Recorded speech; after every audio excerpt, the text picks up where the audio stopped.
Epilogue. The murder of Joseph and Hiram Smith robbed the anti-Mormons of their stomach for civil war. The worst among them had hoped that the Nauvoo Legion, upon hearing the death of their leaders, would revenge themselves by slaying Ford. This would have given them an excuse to descend upon Nauvoo, slaughter the inhabitants, and plunder the city. Ford's death they would have counted a gain for the state in any case, but now they fled precipitously, along with their women and children, leaving Carthage forlorn and silent with its dead. When word of the tragedy reached Nauvoo, the city was gripped in paralysis of horror and loss. "I felt as though I could not live," Alan Stout wrote in his journal. "I knew not how to contain myself, and I hope to live to avenge their blood. But if I do not, I will teach my children to never cease to try to avenge their blood, and then teach their children and children's children to the fourth generation, as long as there is one descendant of the murderers upon the earth." Such passion was never translated into action, for the Mormons were a minority. The Legion followed the injunction of Willard Richards, permitted Ford to remain unmolested, and kept a rigid discipline in the city. The bodies of the martyrs, as they were thereafter always called, were brought to Nauvoo in two wooden boxes covered with the Indian horse blanket and prairie grass. When the wagon arrived in the city, the Nauvoo Legion formed a procession behind it, and 10,000 weeping citizens followed them to the mansion house. When Emma was finally permitted to see her husband's body, she flung herself across it and cried in anguish, "Oh, Joseph, Joseph, they have killed you at last." B.W. Richmond, a stranger and guest in the mansion house who was watching the scene, noted a woman standing at Joseph Smith's head, her face covered and her whole frame convulsed with weeping. She was the widow of William Morgan, of Masonic memory, he wrote. The other wives mourned the prophet less openly but no less bitterly, and it is said that Olive Gray Frost for a time went quite mad. Before the bodies of Joseph and Hiram were interred, 20,000 saints filed silently past the velvet-covered coffins in a last gesture of homage. Throngs filled the cemetery to watch the pine boxes lowered into the melancholy graves, boxes from which the bodies had been secretly removed and replaced with bags of sand. Fearing desecration of the graves, 10 men buried the corpses at midnight in the basement of the Nauvoo house and heaped broken stone and rubbish over the spot. Even in death, the prophet was permitted no rest. Months later, at Emma's request, the bodies were exhumed and reburied under the summer cottage, where, despite all legend to the contrary, they remain to this day. 5 months after the murder, Joseph's youngest son, David Hiram, was born. The New York Herald published an extra to announce the death of the prophet, the editor writing in a harsh obituary, "The death of the modern Mahomet will seal the faith of Mormonism. They cannot get another Joe Smith. The holy city must tumble into ruins, and the Latter-day Saints have indeed come to the latter day." But after 2 days' reflection, James Gordon Bennett amended this judgment, writing on July 10th, "Instead of sealing the fate of Mormonism, we are now rather inclined to believe that this revolting transaction may give only additional and increased strength to that sect. Joe and his brother will be regarded as martyrs to their faith, and but little knowledge of human nature and the history of the past is necessary to inform us of the fact that violence, oppression, and bloodshed strengthen instead of subduing fanaticism." The belated judgment was the truer one. The martyrdom gave to the story of Joseph Smith the imperishable force of tragedy. What was already a legend it converted into an epic.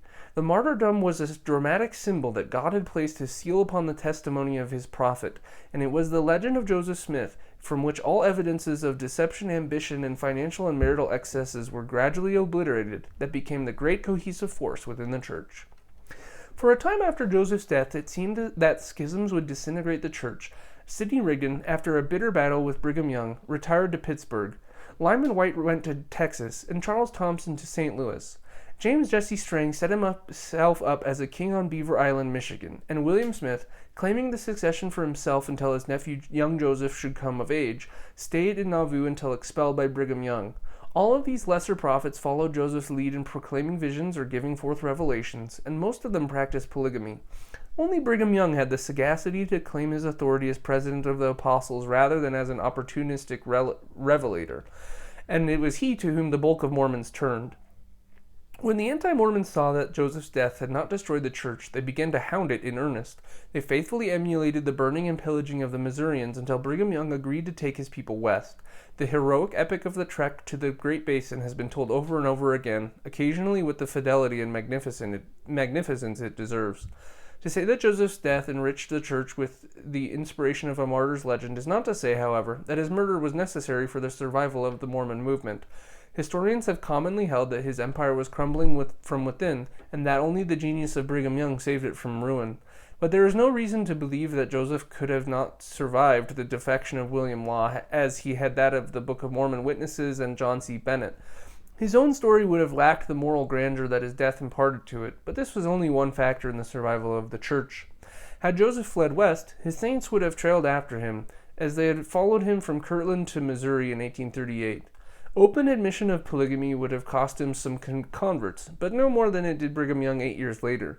There would probably have been less order and more suffering in the migration, and it is doubtful if Joseph would have stopped in the barren wastes of the Great Basin, for California would have been more to his taste.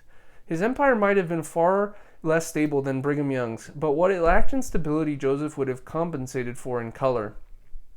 Emma did not follow Brigham Young west, but she would have followed her husband. The Gentiles then would not have been able to point to her second marriage to an unbeliever, the attractive Major Louis Bideman, as proof that in her heart she had scorned Joseph's mission from the beginning. There is no evidence, however, that Emma scorned anything but Brigham Young, whom after Joseph's death she came to fear and despise. She clung to certain relics of her husband's memory, such as his manuscript translation of the Bible, with a superstitious reverence. I have often thought, she wrote to her son when he took the pages away for printing, the reason why our house did not burn down when it has been so often on fire was because of them, and I still feel a sacredness attached to them. Polygamy, however, she always denied. There was no revelation on either polygamy or spiritual wives, she said stubbornly. He had no other wife but me. He did not have improper relationships with any woman that ever came into my knowledge. And this was her revenge and solace for all her heartache and humiliation. This was her slap at all the sly young girls in the mansion house who had looked first so worshipfully and then so knowingly at Joseph. She had given them to the lie. Whatever formal ceremony he might have gone through, Joseph had never acknowledged one of them before the world. This was her great triumph, and she made the most of it. Her 4 sons clung grimly to their mother's word, despite the sworn testimony of women whom Joseph had loved and of the guards who had shadowed him when he paid nocturnal visits to their homes. Young Joseph, too, had a score to settle with Brigham Young. Around the youth collected a little knot of disaffected, unhappy men who had tried first one and then another of the welter of sects that sprang up at Joseph's death. The legend grew among this faction that polygamy had been a monstrous fraud, conceived by John C. Bennett and developed by Brigham Young and perhaps Hiram Smith, without Joseph's knowledge or consent. Eventually, after trying his hand at storekeeping, railroading, farming, and law, young Joseph took over the leadership of what was called, with more exactness than poetry, the Reorganized Church of Jesus Christ of Latter-day Saints. After time, he gave forth several revelations on church government and social behavior, modest revelations lacking all the majesty and sweep of his father's. Eventually, this church went back to independence, where young Joseph and later his son Frederick did their best to recapture the magic spirit of the gathering to Zion, fighting a bland, Gentile incredulity that the center of the universe should become an old-fashioned suburb of Kansas City. Nauvoo became almost a ghost city, its fine brick houses falling into ruin and its cabins decaying altogether. The communistic Icarians under Etienne Cabet revived it for a brief period, but with their departure it sank into necroscopic lethargy, which all recent Mormons' attempts to make the site a shrine have only intensified. Before their departure, the Mormons, in a great burst of energy, came very near completing the temple, although they knew that they were shortly to abandon it. Only the attic story was dedicated, but thousands of saints participated in the endowment mysteries, and then with a sense of release crossed the Mississippi and headed for the Oregon Trail, while Gentile mobs prepared to sack the city. Until November 1848, the temple continued to attract tourists, although no purchaser appeared in answer to Brigham Young's offer of sale. Then it was fired by an arsonist, who doubtless feared that it might one day lure the Mormons back. The gutted and partly demolished shell, described by one early traveler as the most impressive ruins in America, was purchased by the Icarians, who hoped to remodel it into a school. But before they could place one stone upon another, a capricious tornado piled the great limestone walls into a heap of rubble, and the legend sprang up among the Mormons that God's finger had traced the tornado's path, lest desecration come to the holy place. The Mormons who followed Brigham Young continued to be temple builders, their spires and pillars rising in Utah, Idaho, Arizona, Canada, and Hawaii. No other portion of Joseph's religion showed the same unbroken continuity as the temple rituals, which are even now performed with only minor changes, as they were in the Nauvoo Masonic Hall. This is not surprising, since the rites were entirely extraneous to Mormon life, but wherever the religion operated as a generative force in Mormon work and thinking, it was in turn molded by its social context. Polygamy in particular underwent an astonishing evolution. From a clandestine venture limited to the leading elders of the church, it became in the isolation of the Great Basin an eminently respectable practice, the number of wives even symbolizing the intensity of a man's faith. And there was no more casual marrying of married women, as Joseph had done. Every man who took a plural wife assumed full responsibility for her honor, if not always for her support. Under Brigham Young, what M.R. Werner had sagely called the Puritan polygamy had none of the lush sensuality of the harems of the Middle East, yet an aroused American public, fed on lurid exposés of Mormon sex life, tried for 3 decades to legislate polygamy out of existence in Mormon territory, sending the leading elders to the penitentiary like common criminals. But both the men and the women, sublimely certain of the rightness of their cause, fought the nation with astonishing tenacity. Finally, in 1890, their 4th president, Wilford Woodruff, in a manifesto intended to win statehood and peace, renounced the practice of plural marriage while retaining the principle as an ideal. 50 years later, the Mormon hierarchy in its passion for respectability, had so turned against the principle as well as the practice that it heaped upon a tiny dissenting fundamentalist sect that had revived polygamy all the self-righteous fury and abhorrence that the Gentiles had spent upon the Mormons a generation before. Polygamy, which had always been an anomaly in America, was not yet extinct, but for most Americans Joseph's last great revelation was merely a memory, and an embarrassing one. Joseph Smith's ideal of a uniting church and state, which brought such catastrophe in Illinois, was realized under the rigorous suzerainty, don't even know what that word means, of Brigham Young. But by the time of his death, the pendulum had begun to swing back. The Mormons themselves broke up their political solidarity to aid in gaining statehood for Utah. A generation later, they even ignored the admonitions of their leaders, now strongly Republican, to vote in overwhelming numbers for Franklin Roosevelt. Whether knowingly or not, they had come to reject the theocratic principle of their prophet for the American tradition of democracy. What, then, remains of Joseph Smith in the modern Mormon Church? Most of the human qualities that endeared him to those who knew him, his jollity, kindness, love of sport and good living, his athletic grace, and his prodigious personal charm, have been forgotten. But there remains his story, beginning with the great vision of the Father and the Son, and ending with his martyrdom, a legend without parallel in American religious history. But this legend alone is not enough to explain the vigor and tenacity of the Mormon Church. Before his death, Joseph had established an evangelical socialism, in which every man worked feverishly to build the kingdom of God upon earth. This has grown to a vast pyramidal organization, in which the workers finance the church, advertise it, and do everything but govern it. The Mormon Church are still bent on building the kingdom of God, and everyone from the 12-year-old deacon to the 80-year-old high priest is made to feel that upon him depends the realization of that ideal. Here, as in no other church in America, the people who are the church and the church the people. It is not only work and sacrifice, but a sense of participation and responsibility that generates the steadfast Mormon loyalty. The average Mormon no longer reads the holy books of Joseph Smith, and the only revelation with which he is familiar is the injunction against the use of tobacco and alcohol. Yet he believes fervently in the doctrine of eternal progression, which, of all the Mormon's tenets, the prophet's tenets, is the most endemic to America. Every Mormon, if he thinks about it at all, believes himself to be on the road to godhood, and since, according to Joseph, a man is saved no faster than he gets knowledge, a passion for education has become one of the common denominators of Mormon culture. Joseph Smith's great zest for learning started a tradition that did not diminish with time. The glory of God's intelligence has become one of the most quoted of all his aphorisms, and there is no room for cynicism or fatalism in Mormon thinking. Perhaps the most vigorous tradition transmitted by Joseph Smith was the identification of God with material prosperity. The practice established at Nauvoo has been continued by the church in Utah, which controls large sections of Mormon real estate and industry.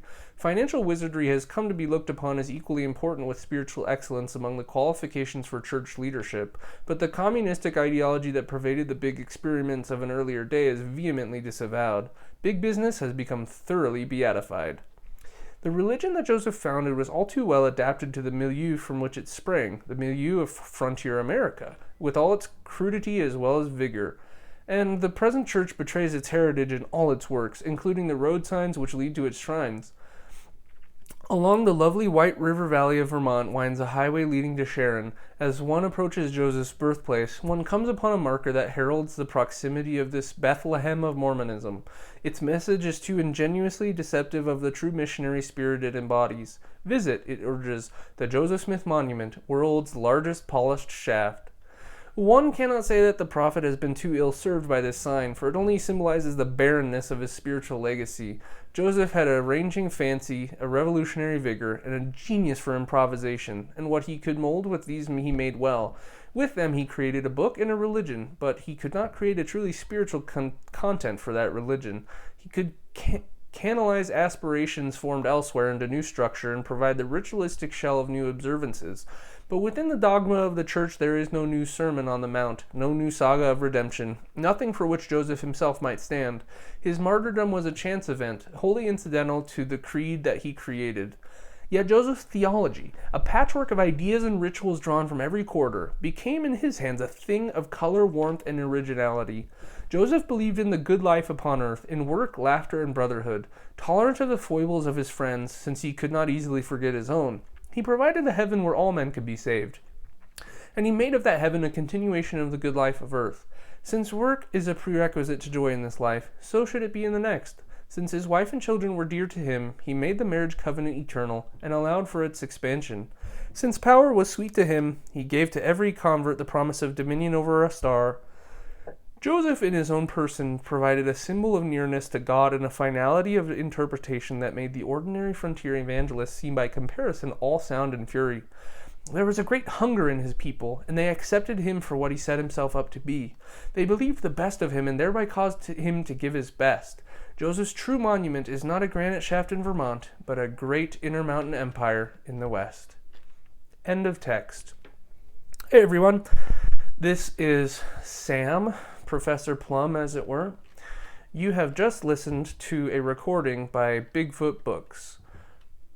Why is it called Bigfoot Books? I have a TikTok account, The Pondering Plumb. It's the same name as this account. It used to be called the Professor Plumb 14, and I deleted that account so that I could apply for grad school and not be distracted by social media. But I'm back on, and yeah, you can find me there. And I had a series of skits where I joked about having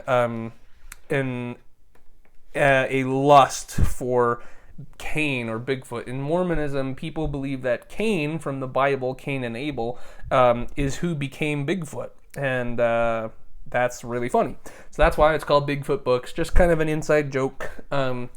This project has been so awesome. I have so many songs I've written that I haven't recorded. I have way more stanzas than I have finished poems.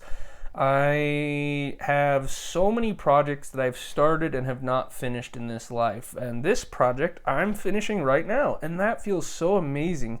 I have put dozens of hours into recording, uploading, and editing these so that you can listen to them and enjoy. If you listened only to the text itself, I hope that it was illuminating and that you were able to get a sense for the brilliance of Fawn Brodie and a gratitude for the level of research that she did. She received a ton of hate. She basically got disowned by her family for publishing this book in the 1940s. Again, she was the niece of the prophet of the church, David O. McKay. Her maiden name is McKay. And she basically was never seen the same by everyone that she grew up with. But she believed that the research that she put into this book was valid and that she cited all of her sources appropriately, and she decided that this book would be more important to publish than her reputation, the consequences that would come. And it did become a bestseller, and it, I believe, is still in print today. I'm not sure about that, but it's definitely still available to find on Google if you just Google search No Man Knows My History PDF. That's where I found it. I read this book within a year of leaving the Mormon church, so I have officially resigned my membership. I am no longer on the membership records publicly of the Church of Jesus Christ of Latter-day Saints. I grew up in the Salt Lake branch of Mormonism, the most mainstream brand of Mormonism, the one with the missionaries with the name tags and the South Park episode. That's the church that I grew up in. I served a mission for the Church of Jesus Christ of Latter-day Saints between 2014 to the end of 2016 for 2 years of my life, and 6 months on either side preparing and recovering. I served 16-hour days. Basically, I would sleep for 8 hours and then work every single hour of the day to tell other people about the Book of Mormon and about a young farmer in Vermont who moved to Palmyra, New York, found the gold plates, translated to the Book of Mormon, and most importantly, went and knelt in a sacred grove to know which church he should join, after which a pillar of light descended upon him, and God, the Father, and his Son, Jesus Christ, appeared, and the rest is history. I spent 2 years plus of my life telling people that I ardently believed the story of Joseph Smith. I was at before my mission, I was at my dream school studying music, classical music. I'm a singer by trade. And I didn't really want to leave, but my experiences reading the Book of Mormon made me choose to leave everything, including my scholarship, to go serve the mission that I thought would bring me blessings in this life and the life to come. That decision to serve a mission led me to my first marriage, which ended in a divorce a year after it started. And as of this last year, I've been home for, of course, 5 years almost now, and I was recently diagnosed by my psychiatrist with religious PTSD. It's a form of PTSD that's specifically related to religious trauma. It is a real, verifiable psychiatric condition, and it's something that I suffer from. I have recurring nightmares occasionally. It's not on any sort of regularity, but I have had several recurring dreams in which I am stuck in the MTC learning about how to teach people as a missionary, and I cannot leave despite knowing all the things I know now. My process of leaving the Mormon Church is really not all too unique. A lot of people go on podcasts and tell their story for 16 hours and talk about every detail. I don't really think that there's anything super powerful or unique about my individual story. Ultimately, I decided that the relationship with God that Mormonism teaches its members that it can have was not coming to fruition in my life. Missionaries teach people that when you pray to God, you can get answers to your questions and that you can speak and have an intimate relationship. God is not some scary being that we need to tremble before. He's our most intimate friend. He's our Heavenly Father. That's how Mormons colloquially address God, is Heavenly Father. In fact, it's very rare that you will hear people call God in mainstream Mormonism. He's usually referred to by other names, mostly Heavenly Father. And I wasn't able to cultivate that relationship after my mission, despite having served every day as faithfully as I knew how to do. And so that was really the decision I made during the beginning of the COVID pandemic, when they shut down church meetings. I began to realize that the decisions that I was making to read the scriptures, pray, and go to church, if you take those away, I started to realize with my second wife that, life isn't so bad when you don't have to go to church. So we started shopping on Sunday, and the rest is history, I guess. We decided ultimately that our lives would possibly be happier if we left the church. It wasn't until after I left the church, I left the church on good terms. I'm a white, cis, hetero man, and of course the church was built for me. Joseph Smith was like me, and his church and his priesthood is built for people of my demographic to thrive. So when I left Mormonism, I didn't really leave with any resentment. It was just like, hey, this doesn't work for me anymore, and I'm ready to go. But when I several months after I left the church, I did go to therapy and was introduced. I went to group therapy and individual therapy, and the group I was part of was all fellow people who were recently leaving or thinking about leaving the Mormon Church. And that experience introduced me to many other people who are LGBTQ+, people who are identify as women, and their experiences, the suffering and abuse that they experienced, helped me realize the extent to which the church has caused unmitigated suffering for thousands, if not millions, of people. And it was through therapy that I realized that I had been a victim of Mormonism as well. Because even though the system was built for me, the system hurts everyone. And so going to therapy was a really important process for me to heal and overcome the challenges. And I still suffer from a great deal of challenges in my life due to my choice to leave Mormonism. In many ways, I feel that my life will forever be marked by this association with a church that at one point in my life meant so much, and now is a symbol of resentment and how things could have been different in my life if I had not chosen to give my life over to the service of the Church of Jesus Christ of Latter-day Saints. That being said, as I'm in my mid-20s, I have a new lease on life. I identify as an agnostic atheist. I don't believe in supernatural claims. I'm not a superstitious person, and after going to therapy, I'm pretty much as healthy as I have any reason to be.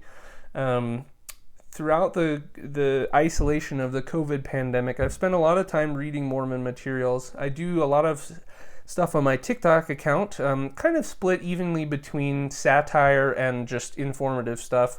I like comedy. I like making people laugh. I've met several really close friends through social media in the ex-Mormon universe, and I have really enjoyed contributing to Mormon discourse. This project has represented a lot of effort on my part. If you do feel inclined to show some love and support, you can like this video, you can subscribe to my channel, because I do plan on doing more projects similar to this in the future.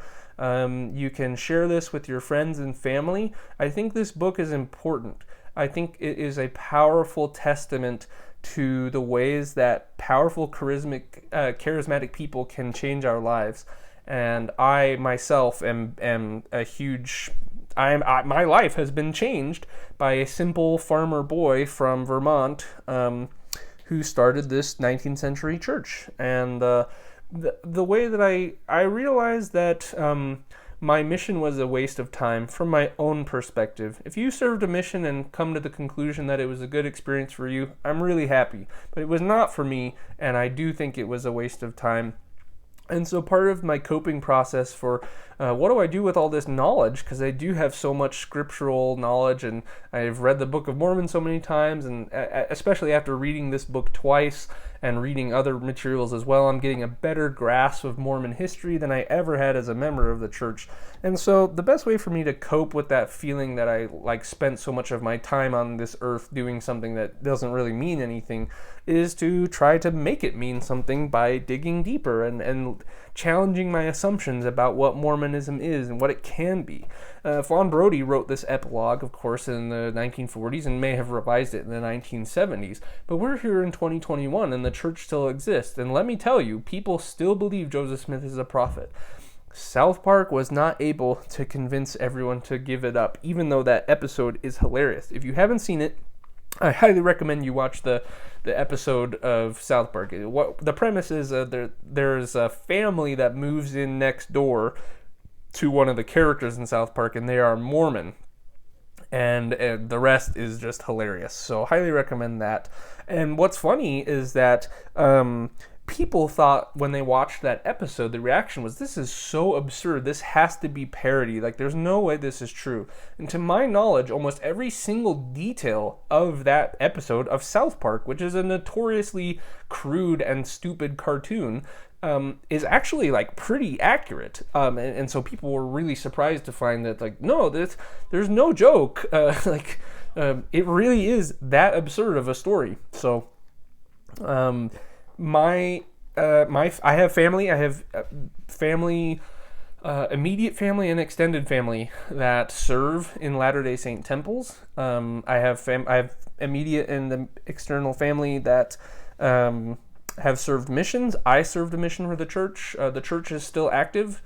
The church now Fawn Brodie talked about how they included material, prosperity gospel as part of theology, and that is nowhere is that more true today than in modern day Mormonism, where it has been proven through a whistleblower complaint to the IRS that the church has over $100 billion of undisclosed assets that they've been taking sacred tithing dollars and basically investing it into stocks such as Facebook and GameStop and things like that. And so that, of course, that made it into the Washington Post. There's no Sangamo Journal or New York Herald that I'm aware of, but the Washington Post and the New York Times and the Salt Lake Tribune all frequently write pieces about Mormonism. And let me tell you, very, very rare do I find a nationally headlined article about Mormonism that has something good to say about modern Mormonism. It is usually a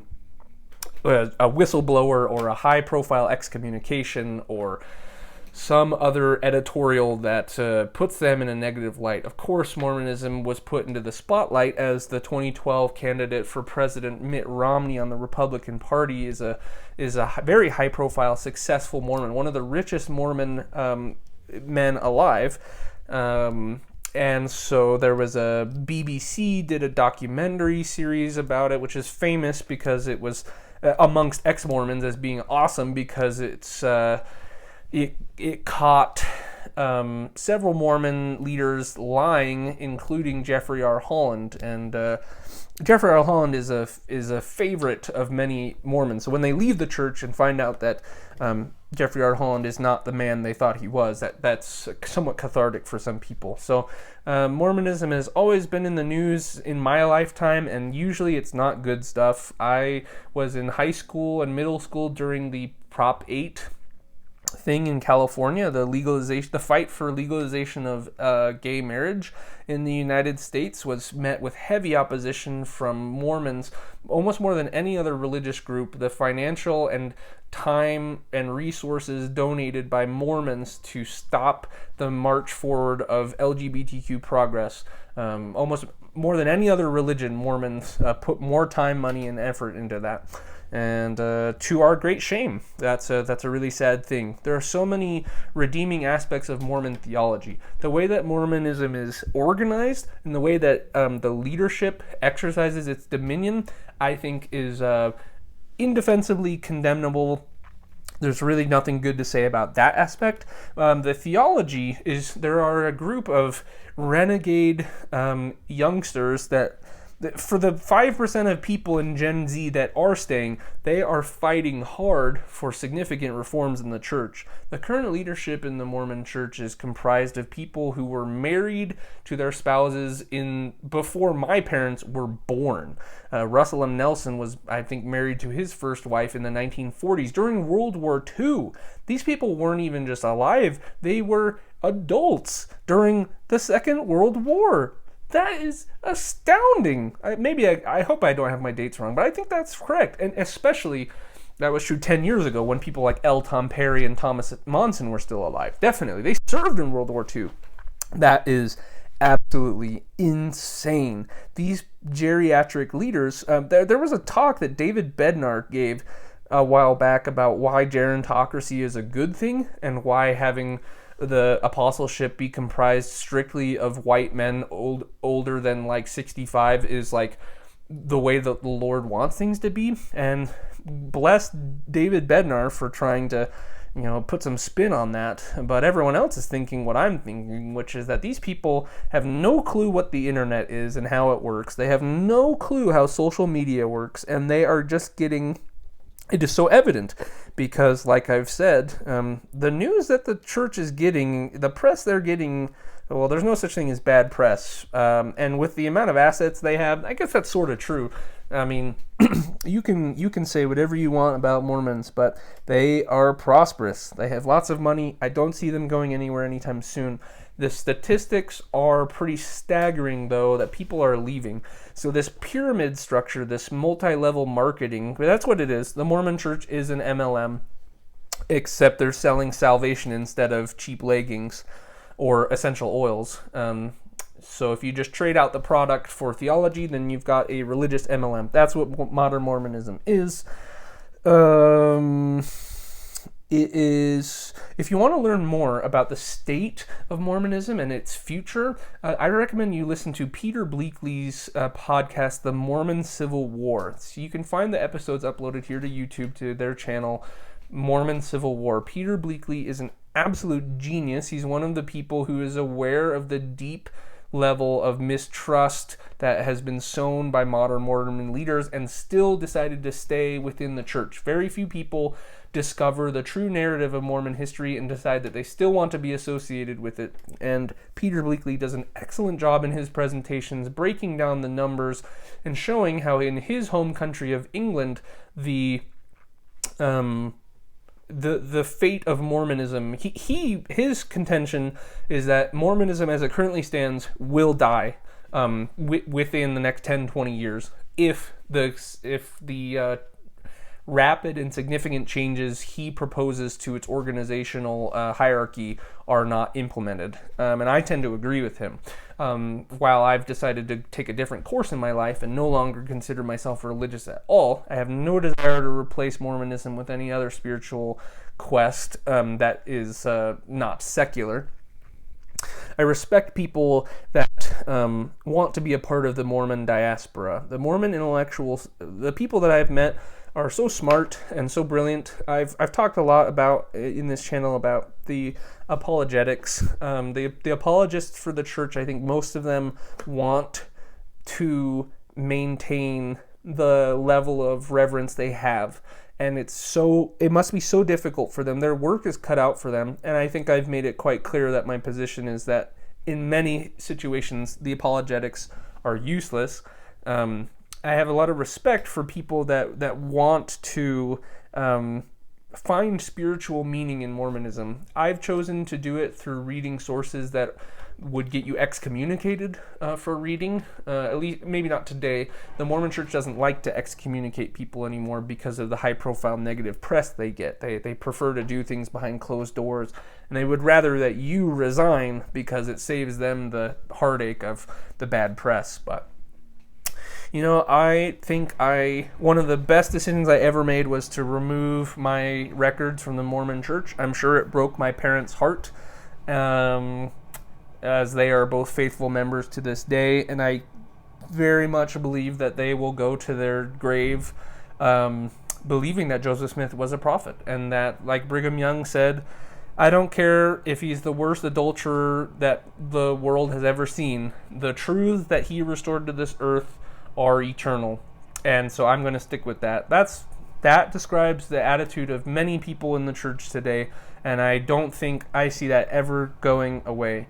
Joseph Smith will always maintain a hold over people who hear his story. It's a very interesting story, and if you hear it told by the mouth of Mormon missionaries who only give you a fraction of that narrative, then you're likely to come to the same conclusion, which is that he is a prophet of God.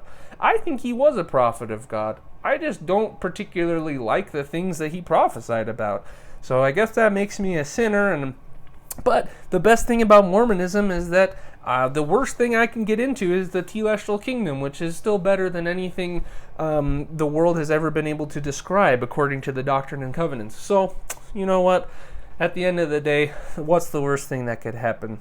I've really enjoyed this project. I'm going to turn off my recording for a final time and get this uploaded and share it with the world. I hope that you will leave a like and a comment to let me know what you think, and I will see you, intrepid listeners, at our next frontier of Mormon discussion. See you then.